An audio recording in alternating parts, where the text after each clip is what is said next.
Queridos amigos e amigas, esse é o canal Raciocínios Espíritas e esse é o bloco Psicologia Espírita. Estamos examinando alguns conceitos de psicologia que consideramos básicos para o entendimento das obras que iremos publicar futuramente, especialmente as obras do Espírito Joana de Ângeles, que versam sobre psicologia e espiritualidade e dimensões espirituais do ser.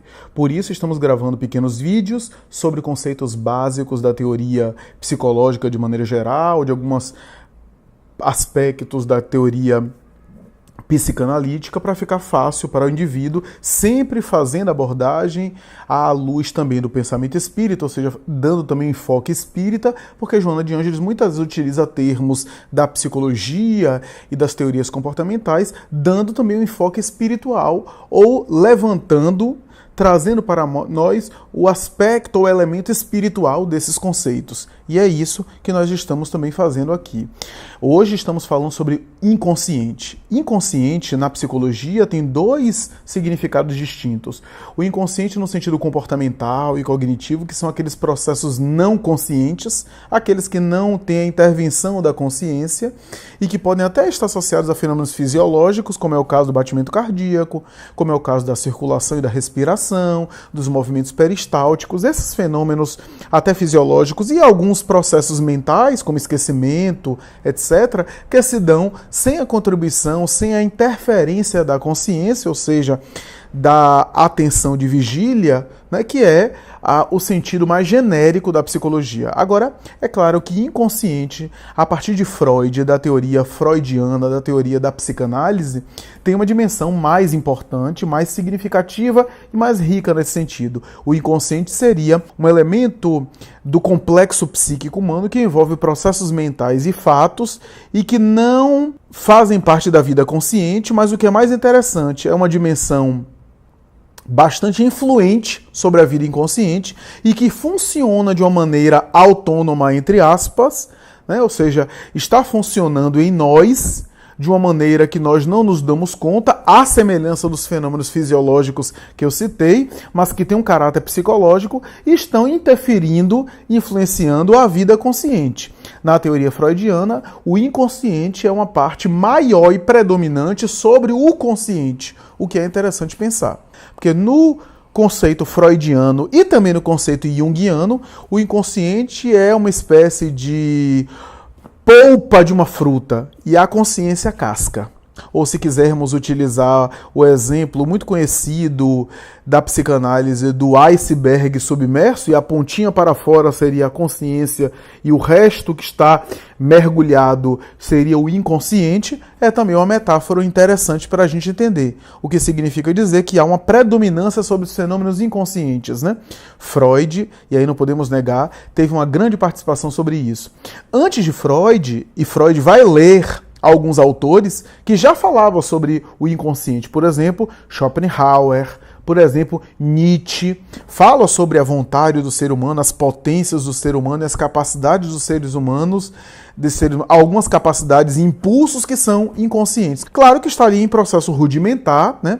Freud vai teorizar e vai esmiuçar e vai explicar de uma maneira mais elaborada, mais bem elaborada a teoria do inconsciente, mas a gente vê Schopenhauer falando que há uma vontade na própria natureza e no mundo que impulsiona o ser humano a agir de determinada forma para que a espécie, para que o mundo possa se conservar e possa se manter.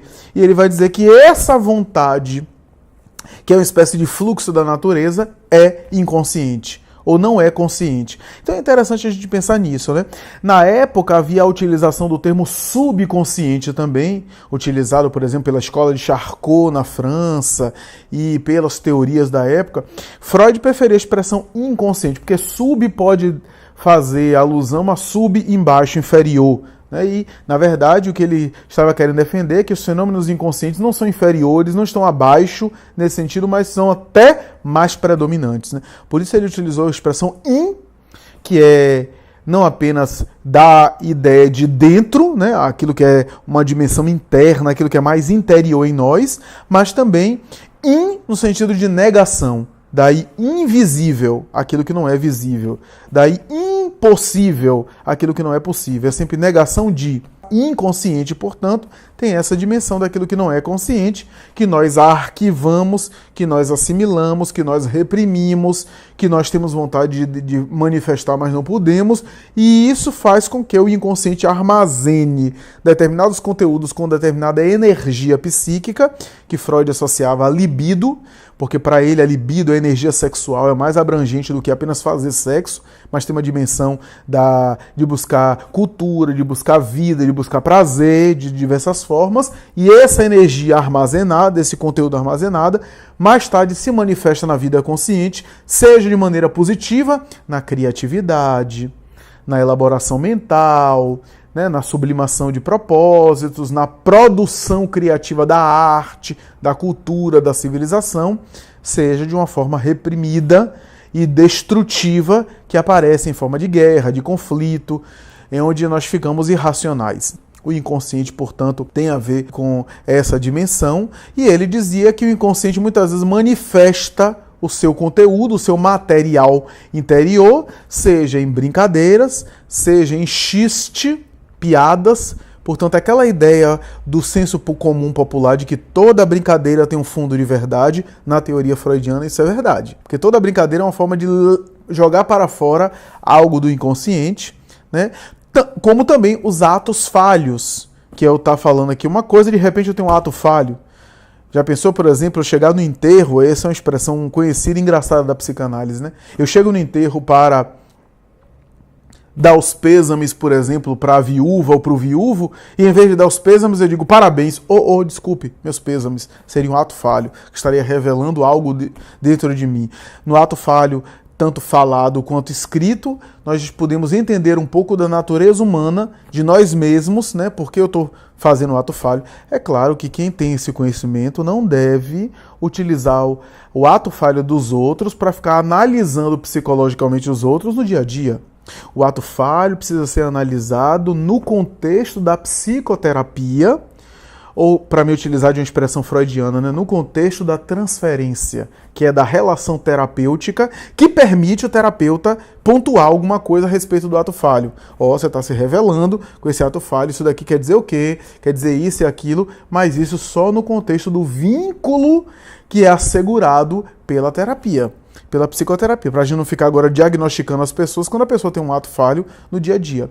Mas à luz do pensamento espírita, o que é que a gente poderia falar sobre o inconsciente de Freud? À luz do pensamento espírita, o inconsciente pessoal são as tendências que eu trago, que são remanescentes do passado, mas que vêm à tona na encarnação atual. Veja que nós falamos de arquétipo. O arquétipo são os conteúdos profundos de outras encarnações, ou seja, as minhas vivências da outra encarnação, que se manifestam, pode se manifestar em tendência, portanto, no inconsciente pessoal, mas o inconsciente pessoal são, portanto, as nossas tendências ainda inferiores que predominam em nós.